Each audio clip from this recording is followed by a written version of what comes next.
the day that these changes were announced, the share price of Shoppers Drug Mart fell by 10%, and the company acknowledged to its shareholders that it would take a hit in its profits, because that's where a lot of this $750 million was going. But you share concerns that some people have, including one of our guests, that in the case of some smaller pharmacies who depend a great deal on the prescription trade in their little stores, might be in danger of going out of business.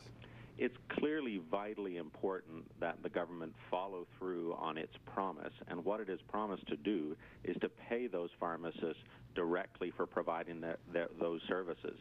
That's a much more transparent way, and it links those payments to services that are reaching Ontarians. And folks are a lot more comfortable with that, especially folks who work in healthcare are much more comfortable seeing that happen than allowing the drug companies to work out a deal with the big pharmacy chains and then hand the bill to taxpayers. That doesn't seem like a good way of organizing things at all. And I would also just like to put a question to one of your panelists. We've heard a lot about how this might affect elderly people in this province. Christine Elliott thinks it might affect them negatively in some ways. But CARP clearly speaks for seniors in this province, so I wanted to put the question to Susan Eng. At the end of the day, do you think the government is doing the right thing here? Do you think this is a positive change? Do you think seniors will be better off and that their health care will improve as a result of this change?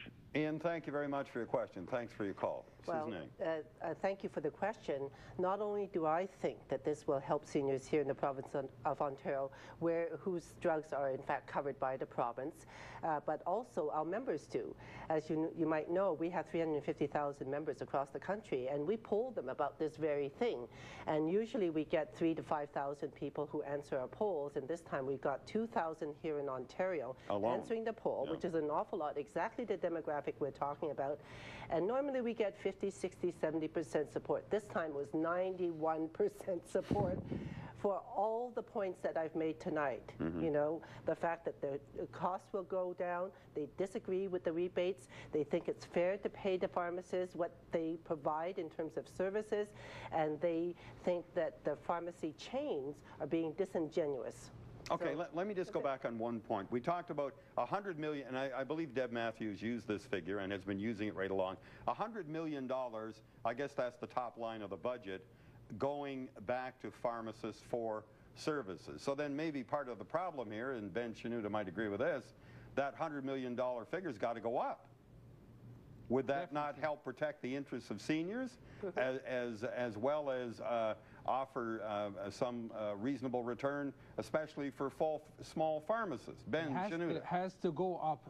For sure has to go up. And I would like to comment on Susan about the support of seniors. Yesterday there was at Queen's Park. It was the Alliance of Seniors representing 200,000 seniors excuse me, in the province of Ontario. And they are against this reform and against the proposed. So there is a split of the opinion here. Does not mean that Susan is representing all seniors in Ontario, but we have. What is this? All right, let me stop there because Susan is shaking her head. Is this another seniors group? I've never heard of them, but that doesn't mean they don't exist. No, it doesn't. But I know for a fact that the 2,000 or 3,000 people who responded to our survey exist, and they are our own members. So those are the only people I can absolutely speak for. But they are representative, and they are live, breathing people.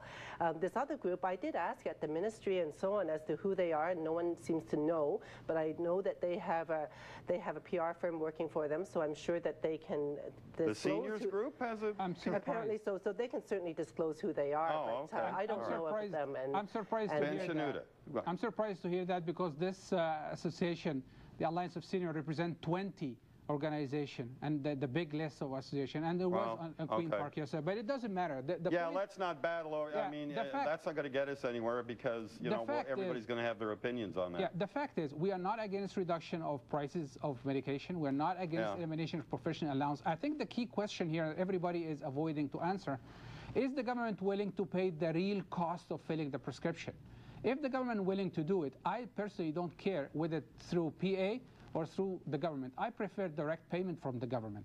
But do not ask me to eliminate the professional allowance completely, and then I have to work and train and invest in IT to get the $100 million back. Okay, all right. Let me go quickly to Christine Elliott, then we got to get some of these phone calls on. A lot of people want to have their say about this. Well, I think that Ben hit the nail on the head. The real issue is the gap in funding here, and the fact is this government just doesn't have the money to be able to do that, to address it in the way that it really should be addressed. But there are no simple solutions in healthcare, and I think that that's part of the problem here, is the government is trying to say, look, we're going to save you $1 billion, and we're going to be able to buy better drugs and so on. There are no simple solutions in healthcare anymore, and you can't go and pretend that there aren't going to be consequences of doing this. So what you may end up doing on one end in saving some of the costs and the actual drugs themselves, you may well lose at the other end when community pharmacies have to close and people start flooding to emergency departments and put extra pressure on family physicians to answer all of the questions that currently pharmacists are adding. And I don't think the government has added that part into the equation. In my view, it's a false economy, what they're talking about with this proposal. To the phones, here's Fareed calling from Stouffville. Fareed, what's your take on this? What would you like to tell us this evening? Okay, thank you for having me on, Mr. Sure. Goldhawk. I just want to back up a minute and let's take a look at the bigger picture. First of all, Mrs. Ng has not told her seniors group that come May 15th, when this bill passes, there will be absolutely no savings to seniors. Quite the contrary. They will continue to pay their co-pays and deductibles, and over the next 6 months to a year, they're going to begin to be paying for services that normally were free. So what Mrs. Ng needs to do is go back to her seniors and begin to really study this problem, and they need to understand that they're going to now be paying out of pocket for things that they normally weren't. Okay, let me get her to answer that first off. All right, thank you, Fareed. Susan? You know, there's no absolute determination that they must pay for these additional payments for services like delivery and so on. This is what the drugstores have decided to do. All we're saying is that the proposals don't necessarily make sure that you have to pay these things. But if you're a senior over 60, I mean, he's got a point. If you're a senior over 65, you know, these drugs, if they're on the formulary, are paid for, and you pay that one-time fee per year, and that won't change, right? But the point that he's missing, and everybody seems to completely ignore constantly, is that there are services, professional services, and home delivery may not qualify as a professional service, but we don't know that yet, do we? We don't know that detail? We don't know, and it's up to the pharmacists who want to make their case that these are necessary and critical services that they need to be paid for, that they should advocate for that and say, pay me for those and pay me enough for those. But instead, they're talking about, well, we're going to hold seniors to ransom. So I think that it's very perfectly fair for us to say, look, if you need this money to carry out your business and have a decent profit to raise your family, make your case on that. Well, we don't want any of these moves to put anybody out of business. That doesn't serve anybody, does it? Yeah. Fareed, thank you very much. I need to make another point. No, Fareed, I'm sorry. I've got too many people here who also want to make points. Thanks for your call. Here's Rajiv calling from Toronto. Rajiv, what's your point? What would you like to add to the conversation? Hi, Mr. Goldhawk. Thanks for having me. Sure. What Deb Matthews and the Minister of Health has proposed is to take $3 out of pharmacy and then hand it back as a carrot, saying, here's $1 back if you do meds checks. Now, what they have forgotten is that the $3 was right now paying for pharmacists to do the things they do on a daily basis, free of cost for the general public of Ontario.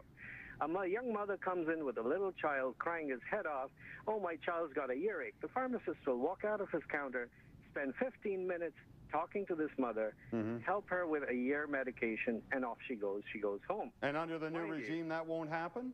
Well, there's no funding. So basically, costs to accommodate the lower costs, pharmacists are going to have to lay off technicians, function with reduced hours. When this kind of question comes to you and you've got a lineup of people trying to fill a prescription, guess what? The prescription's going to take priority. That lady might have to wait an hour or an hour to just get the pharmacist's attention to ask a question. I guess you're a pharmacist, are you, Rajiv? Yes, I am an independent pharmacist. I own 4 drugstores.